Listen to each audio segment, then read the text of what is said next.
Conoce las historias de las personas que son parte del cambio para proteger nuestro planeta. Esto es Sustentablemente. Conversaciones que inspiran. Un podcast original de Radio Pauta. Con Carolina Escobar.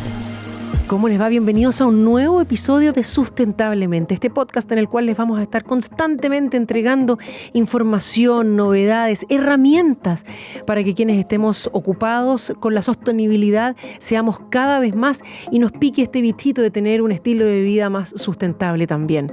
Hoy tenemos el orgullo, el placer de estar con un gran hombre de océanos, de gran experiencia, un chileno que vive fuera de nuestro país, que hace patria en otros lugares del mundo y también en otras latitudes muy relacionadas a la gran frontera que tenemos azul en nuestro Chile. Hablamos de Maximiliano Bello, director de políticas oceánicas de Mission Blue y fundador de Patagonia Azul. Maximiliano, muchísimas gracias por conversar con nosotros.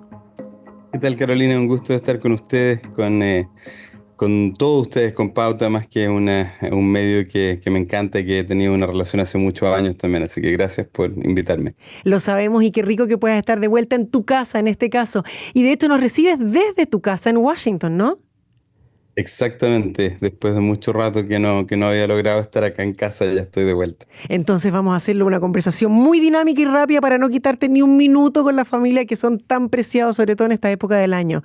Max, sabemos que vienes llegando y ahí nos vimos de hecho en la COP16 en Cali de la diversidad biológica. ¿Cuál es el balance que tú haces? Mira, yo creo que hay un poquito bueno y malo, ¿no?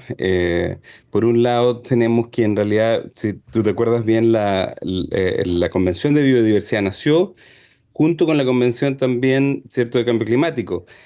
Y sin embargo fue como el hermano pequeño, de alguna forma el menos importante por muchísimos años. Y finalmente yo creo que ha venido tomando relevancia.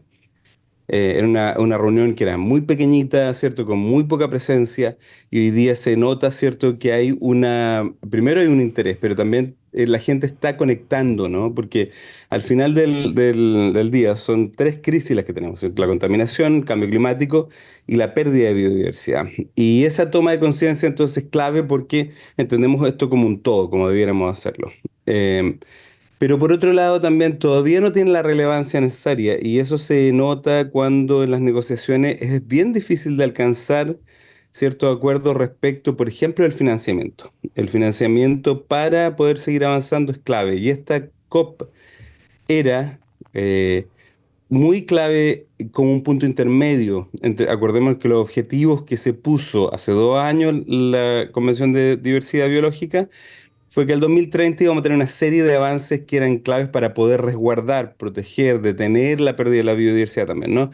Y por lo tanto, entonces, este punto intermedio necesitaba las condiciones, iban a ser las condiciones que iban a ser generadas para poder alcanzar esos acuerdos. Entonces, preocupante por un lado, pero también por otro, importante recordarnos que efectivamente está tomando relevancia. Pero ahí, Max, a ver, según de hecho la ministra de Medio Ambiente colombiana, Susana Muhammad, dijo, ojo, esto no es que fracasó, quedó suspendido. ¿Tú tienes fe en que esas discusiones respecto del financiamiento se van a retomar? Yo creo que sí, y yo también por otro lado veo que hay efectivamente mi interés de financiamiento más del lado, digamos, privado, ONG, fundaciones, filantrópico. Pero eso también a mí me preocupa en el sentido de que esas, o sea, primero que debiéramos llegar a las COP con acuerdos previos. A las COP no se pueden negociar los acuerdos en el momento determinado, la hora, ¿cierto?, última del día ya pasado de donde debía haber tenido la reunión, porque entonces quiere decir que no estamos haciendo movilizaciones ni estamos efectivamente trayendo los acuerdos desde capital. ¿Te fijas? Entonces, yo creo obviamente Colombia no quiere tampoco llevarse una mala reputación respecto a que en esta COP no se alcanzaron estos acuerdos. Lo entiendo perfectamente, pero también hay que ser bien sincero respecto de que hoy día con 400 millones no alcanzamos absolutamente nada. Se requieren miles de millones, sobre todo cuando estamos hablando de las condiciones que nos benefician y que nos hacen estar aquí, donde, o sea, que nos permiten, ¿cierto? Son las condiciones habilitantes para que la humanidad siga siendo humanidad. Mm. Entonces, si ese es el valor que le vamos a dar, 400 millones, cuando empresas, ¿cierto?, invierten a diario miles de millones de dólares en destrucción, estamos bien detrás. Errados. ¿Crees que faltó tiempo ahí? Y eso que estas COP, la COP de biodiversidad, como tú bien decías y planteabas en un principio, fue como el hermano chico, el hermano menor, el que no tenía tanta relevancia, a pesar de que partieron al mismo tiempo que la COP de clima. ¿Incide en eso el hecho que se hace año por medio? Mira, es mejor que, por un lado, que se hagan año por medio, porque así entonces esos procesos, como digo, de vuelta en capital, son un poquito más, o sea, alcanzan a darse el tiempo. Yo creo que era necesario, pero como digo, lamentablemente no trajo los resultados que esperábamos, Mm. por otra parte. Tal vez 3 años, como era, ¿cierto? Como habría sido. La verdad es que al final del día, cualquiera de estos casos, y lo vemos, ¿cierto? Incluso, Carolina, en el tema, en otros temas, ¿no? Cuando hay una guerra, cuando hay intereses, ¿cierto? Petroleros, cuando hay intereses de otro tipo, los avances son rapidísimos, ¿no? O sea, inmediatamente están todos los financiamientos para armas, ¿cierto? Etcétera, de un día a otro. No es un problema que no tengamos la factibilidad y la reacción, la capacidad de reacción. Es una cuestión de voluntad y entonces eso es lo que preocupa más, que no hay una voluntad de parte de los gobiernos de poner esa cantidad de recursos, teniendo en cuenta que la mayor cantidad de diversidad biológica está alojada también en el sur global. Mm. Es más importante todavía que los países desarrollados, ¿cierto?, se pongan de acuerdo si es que efectivamente van a ayudar a los países en vía de desarrollo, sur global, como le queremos llamar, para que puedan mantener eso, porque si no, es realmente una situación bien compleja. Maxi, ¿y cuál es para ti la piedra de tope? Yo creo que la piedra de tope es justamente que todavía primero no están dentro de las prioridades. Y no está dentro de las prioridades porque todavía la gente no entiende que debiera ser una prioridad política y por lo tanto, sí, cierto, seguimos por gente que no está pensando en la prioridad. La prioridad en muchos casos, cierto, es, no sé, en muchos de los países, cierto, desarrollados es la migración, Mm. cierto, es la violencia, a lo mejor es la capacidad, ¿cierto?, de tener dineros para cuando se jubilen. Hay un montón de otras cosas y todavía no le estamos dando a estos temas la prioridad necesaria. Y lo que vemos, como lo vimos hace muy poco, por ejemplo, lamentablemente lo que sucedió en Valencia, todos los cambios que se están ocurriendo y que estaban siendo esperados de alguna forma en muchísimo más tiempo, están ocurriendo ya hoy día y creo que eso va a ir tal vez cambiando un poco también el tono y la forma en que están estos países priorizando estas discusiones. Y llevándolo un poco a la contingencia, tú decías recién y mencionabas la catástrofe en Valencia. ¿Cómo ves el resultado de las elecciones en Estados Unidos también que afecte esta temática y si habría o no una mayor predisposición a poder seguir caminando adelante? Mira, yo estoy aquí en Sí, por lo mismo te Washington. lo pregunto. Sí, claro. Estamos todos súper preocupados, yo creo, por lo menos, digo, todos nosotros en sentido de mi círculo. Sin embargo, yo creo que también todos los norteamericanos están bastante preocupados porque de una forma u otra, lo que pase, digamos, con estas elecciones, yo creo que va a haber efectos posteriores, ¿no? De distinto tipo. Eventualmente, obviamente, depende de que gane uno digamos, de los candidatos, particularmente si gana, obviamente, Kamala Harris.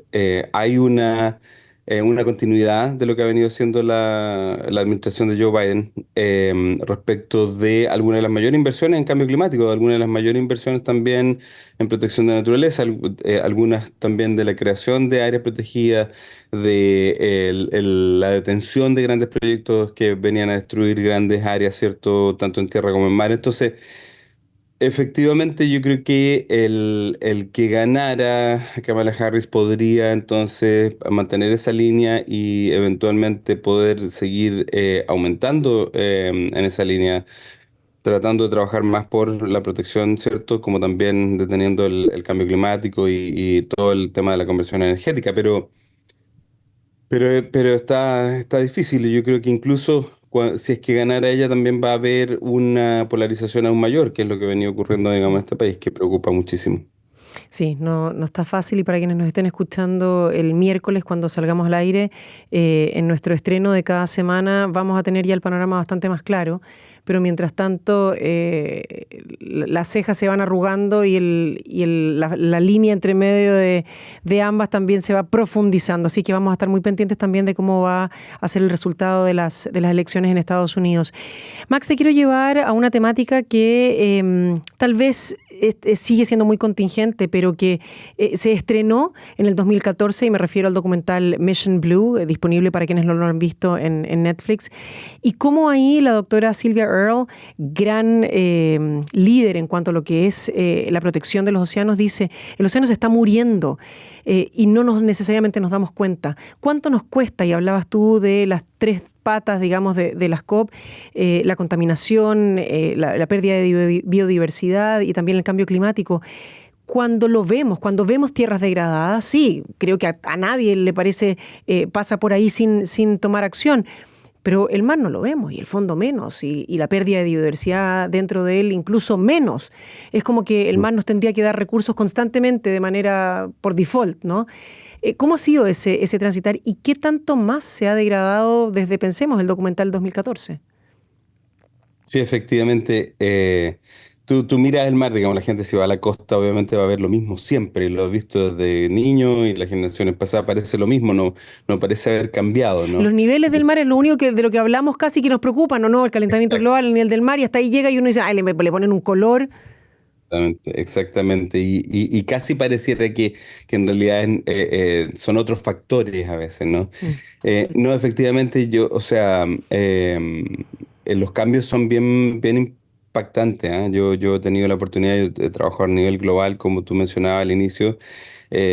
Ahora solamente hace estos últimos meses he tenido la oportunidad de estar en varios lugares, en el Océano Índico, en África, ¿cierto? En Filipinas, en el Pacífico, ¿cierto? En Tonga estuve en República Dominicana, en un montón de lugares, en Canarias, etcétera, donde tuve la oportunidad de ver cómo, por ejemplo, globalmente estaba ocurriendo un evento de blanqueamiento coral. O Ujú. sea, tener la oportunidad de ver esto a nivel planetario, ¿cierto? No es que estuviera ocurriendo solamente, no era un caso del Caribe y que a lo mejor en República Dominicana estaba ocurriendo, sino que era el mismo evento que estaba ocurriendo en todas estas partes del mundo. Es realmente preocupante.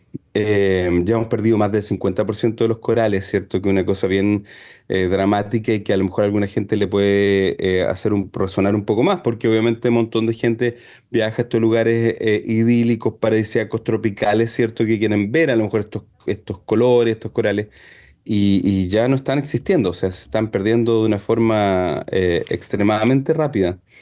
Ver, por ejemplo, en Chile que se están perdiendo, ya hemos perdido más del 50% de los bosques de algas a nivel global.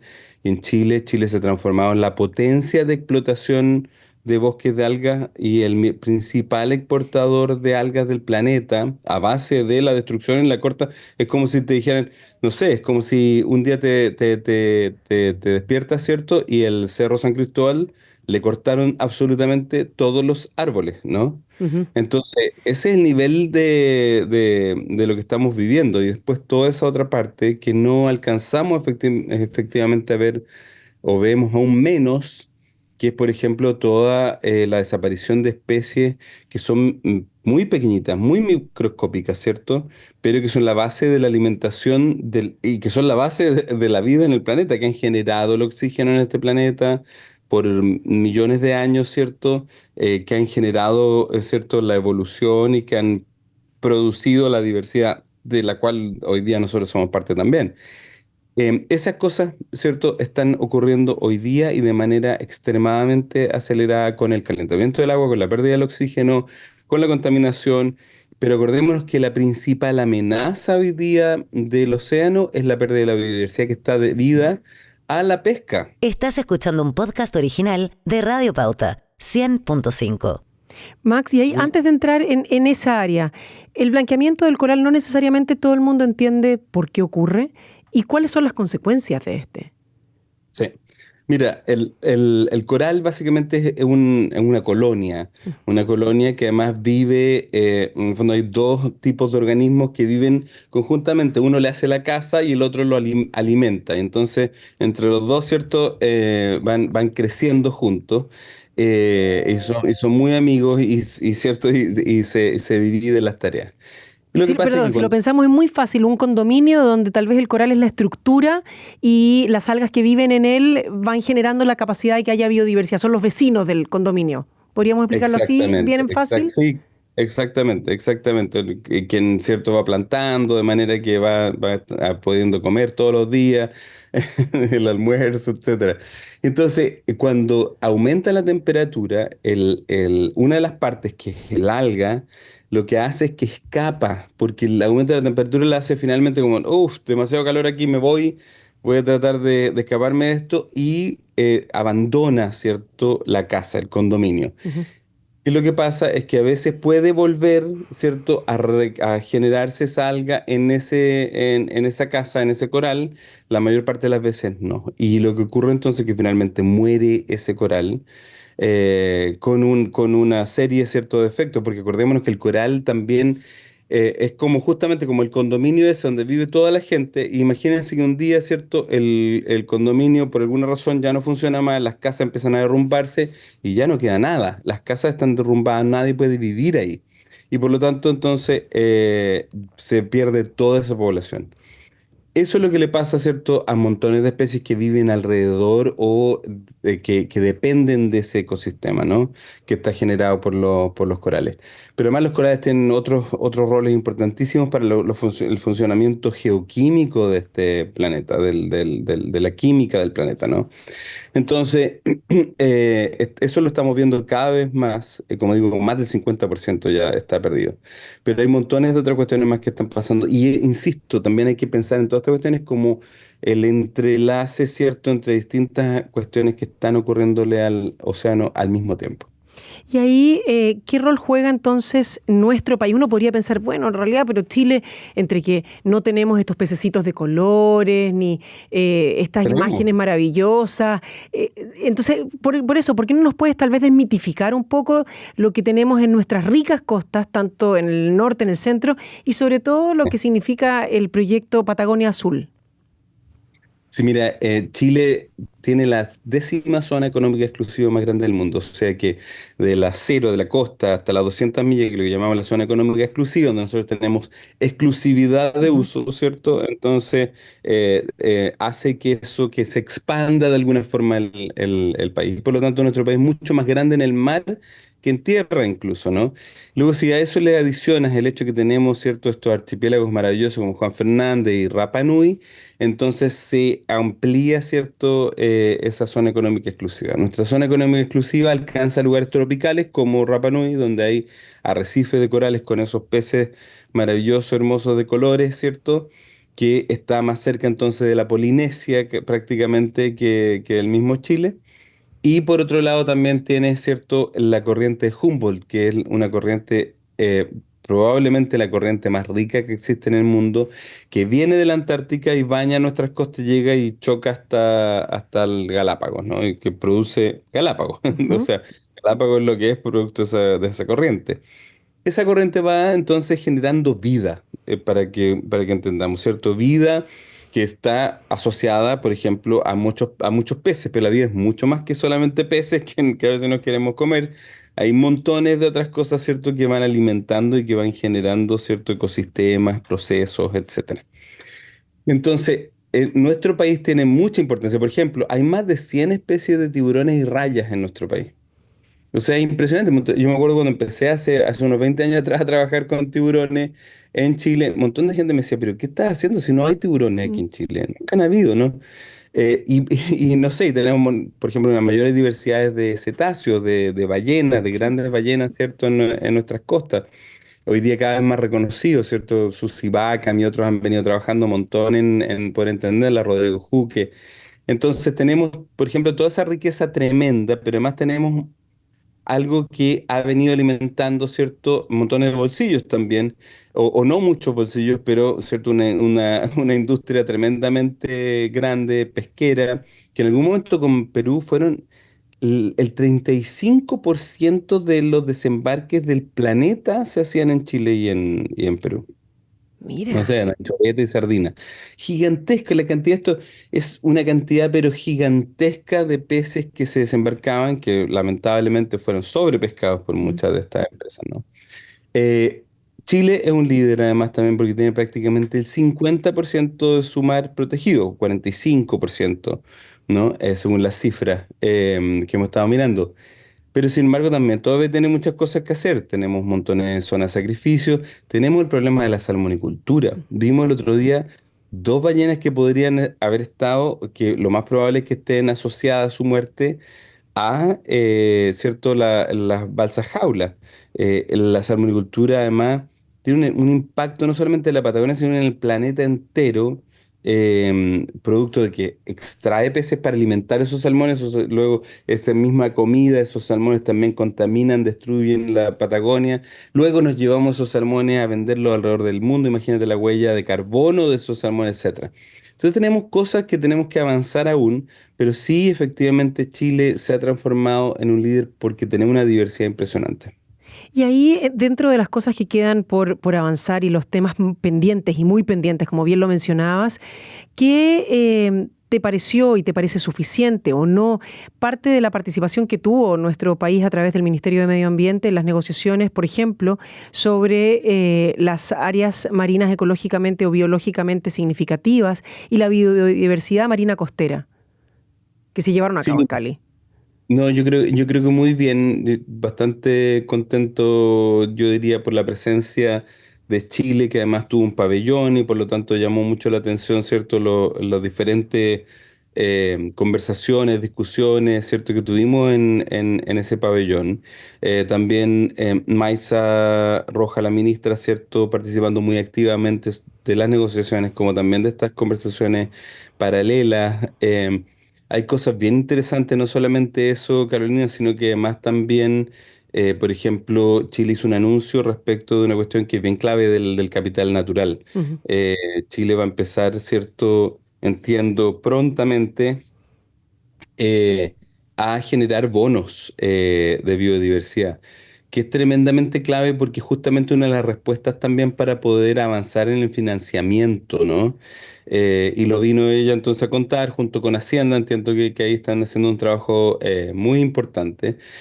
Obviamente este tema de las áreas marinas protegidas, hubo dos comunidades, la comunidad de el Consejo, ¿cierto?, del Mar de Rapa Nui, Coronui, y también el Consejo, ¿cierto?, de Juan Fernández. Ambas comunidades que han elegido democráticamente sus representantes y además han votado democráticamente por sus planes de manejo, una cosa que es bien única.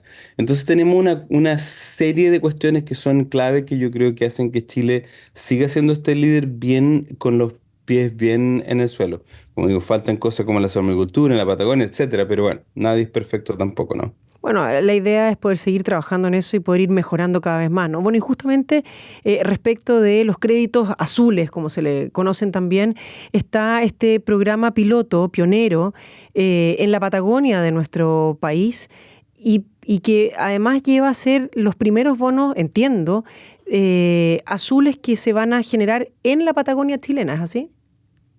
Sí, mira, una de las cosas, es cierto, la Convención de Diversidad abrió la puerta para la generación de los créditos de biodiversidad. Acordémonos que hay los créditos de carbono, ¿no? Y que han sido también muy cuestionados, porque en el fondo es como yo destruyo y pago Mm. con vos, ¿no? En el caso de estos no son exactamente así, sino es más bien para la protección, ¿cierto?, de la biodiversidad, no pagar por destrucción de la biodiversidad. Entonces se abre una puerta bien interesante y estos podrían ser los primeros créditos, ¿cierto?, de biodiversidad marina en el mundo. Eh, Esto nació un poco por una cuestión. Estábamos trabajando con Mission Blue y nos dimos cuenta que en realidad, ¿cierto? Como hablábamos al inicio, hay una brecha muy grande respecto del financiamiento de la protección. Entonces, ¿cómo generábamos, cierto, largo plazo? Tú puedes tener un filántropo que a lo mejor te da dinero por un par de años para esa comunidad. Esta comunidad, una comunidad pequeña en el sur de Chile que se llama Raúl Marín Balmaceda, que han empujado por conservar, proteger su lugar por muchos años, no han tenido recursos para poder mantener, ¿cierto?, la estabilidad, para poder mantener la vigilancia. Vienen de otras comunidades a pescarles, ¿cierto?, ilegalmente, etcétera. Y necesitaban recursos. Claro, nosotros dijimos, a lo mejor nos conseguimos un poco de plata acá, un poco. ¿Cómo hacemos que esto funcione a largo plazo? Entonces empezamos a mirar esto con otros socios y finalmente, ¿cierto? Ya nos lanzamos a eso y estamos hoy día generando la estructura de lo que podrían ser los primeros créditos de biodiversidad. Que si funcionan bien, Carolina, podríamos tener esto para poder expandirlo en Chile como también en todo el mundo. No, una iniciativa súper ambiciosa y que ojalá dé un muy buen resultado. Ya a modo de conclusión, Max, ¿te parece entonces que de una u otra forma el océano podría haber sido el que salió triunfador de esta COP? Uy, triunfador, no sé, sí, salió. Yo creo que hay una cosa que a mí me da mucha esperanza, que efectivamente estamos poniendo los ojos mucho más ahora en el océano. Hace 20, 30 años, cuando yo realmente partí más trabajando en el océano no existía para la gente, mucha gente. Y hoy día está tomando la relevancia que se merece. Pero si hay algo importante que tenemos que recordarnos, Carolina, es que de lo que extraemos del mar, lo más importante es nuestra propia existencia. Que es cierto, Max. Maximiliano Bello, gracias por haber estado conversando con nosotros aquí en Sustentablemente. Agradecemos tu tiempo. Sabemos que, sobre todo cuando se está lejos de la casa, cada vez más valioso cuando se está ahí. Así es que no queremos quitarte ni un minuto más. Toda la suerte y esperamos que cuando esto ya se siga expandiendo, porque ojalá que así sea, tenemos los dedos cruzados y toda la fe puesta, podamos volver a conversar en este podcast, en este espacio, para poder justamente abrir los ojos a la gente, que eso que se ve azul, casi infinito, sí requiere de una responsabilidad también. Un placer. Muchísimas gracias, Carolina. Que estén muy bien todos por allá. Igualmente, cariños. Chao. Chao. Y los dejamos nosotros hasta una próxima oportunidad, próximo episodio, la próxima semana también de Sustentablemente. Espero que hayan disfrutado de esta conversación tanto como lo hacemos nosotros. Que estén muy bien. Chao. Escuchaste conversaciones que inspiran y nos invitan a tomar acción en el cuidado de nuestro planeta. Esto fue Sustentablemente, junto a Carolina Escobar, un podcast original de Radio Pauta.